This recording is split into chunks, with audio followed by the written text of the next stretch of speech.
Well, it's been a while since I played some Silverstein, but you know I'm down for this new stuff. So, if you're unaware, we are doing a review on the new Silverstein album, and it's going to be a short review. But then again, it's also a short album, so let's dive into this.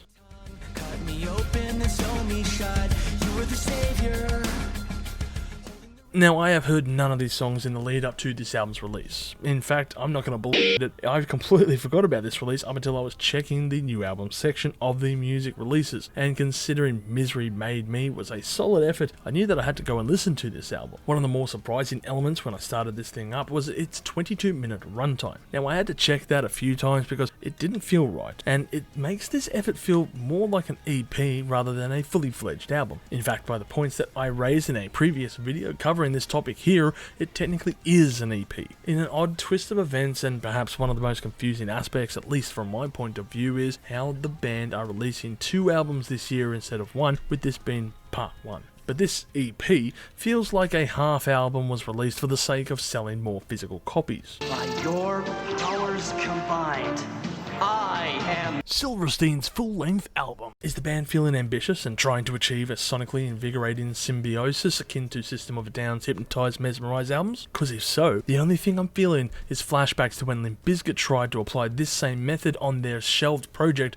The Unquestionable Truth Part 1. Do you remember that album? No.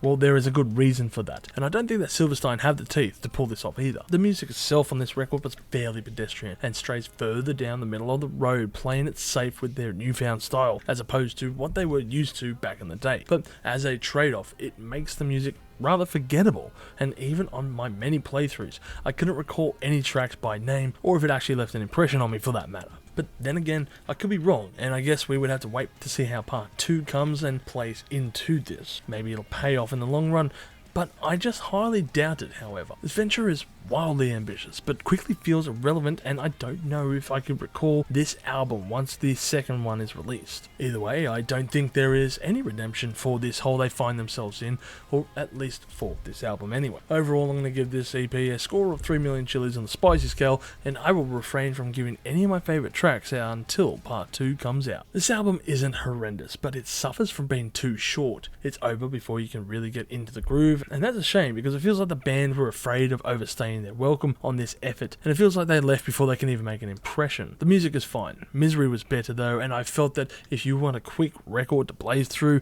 then give this a spin. Anyway, leave me your comments and tell me your thoughts or favourite tracks, and as always, listen to the album for yourself, make up your own decision, and stay spicy out there.